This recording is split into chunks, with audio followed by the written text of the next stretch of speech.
அது இப்ப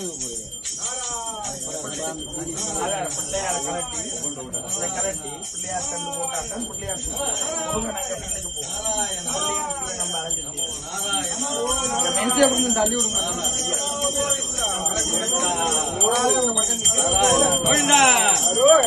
ஹரி ஓம் நாராயண கோவிந்தா கோவிந்தா கோவிந்தா நாராயணா.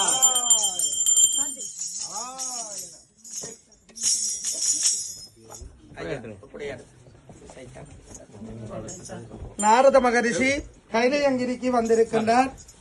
வந்து பார்வதி பரமேஸ்வரை வணங்கி பாலகணபதியையும் பால முருகப்பெருமானையும் வணங்கி வழிபாடு செய்து எனக்கு ஒரு ஞானக்கனி கிடைத்திருக்கின்றது. அந்த ஞானக்கனியை உங்களிடம் கொடுக்கின்றேன்.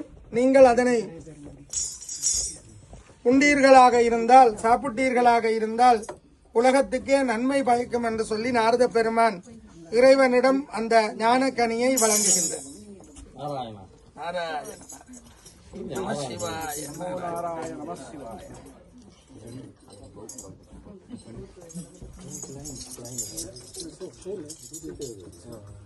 சிவனும் பார்வதியும் சேர்ந்து பேசி, நாங்கள் இந்த கனியை உண்பதை விட எங்களுடைய குமாரர்கள் உண்டார்கள் என்றால் அவர்கள் எதிர்காலத்திலே மிகவும் சிறந்த பலனை பெறுவார்கள் என்று சொல்லி அந்த சிரஞ்சீவியான ஞானக்கனியை தங்களுடைய குழந்தைகளாகிய விநாயக பெருமான் பாலகணபதிக்கும் பாலமுருக பெருமானுக்கும் பங்கிட்டு சாப்பிடுமாறு சொல்லுகின்ற பொழுது நாரத மகரிஷி சொல்லுகின்றார், சாப்பிடக்கூடாது, ஒருத்தர் தான் சாப்பிடணும், ஞானக்கனியை ஒருத்தர் தான் சாப்பிட வேணும் என்று சொல்லுகின்ற பொழுது பார்வதியும் பரமேஸ்வரரும் தியக்கின்றார்கள். எங்களுக்கு 2 குழந்தைகள் இருக்கிறார்கள், இவர் வேற நாரதர் கலகத்தை உண்டாக்கி விட்டுட்டார் என்று சொல்லி ஆரம்பித்து விட்டார் என்று சொல்லுகின்ற பொழுது நாரத மகரிஷி சொல்லுகின்றார்,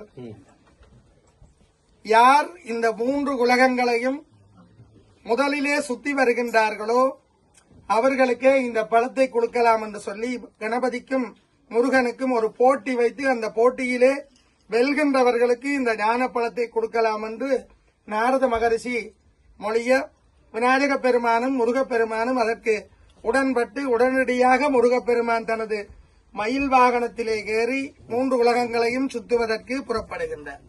இந்த மேசையை ஒரு காடுங்கோ, மேசையை கொஞ்சம் முன்னுக்கு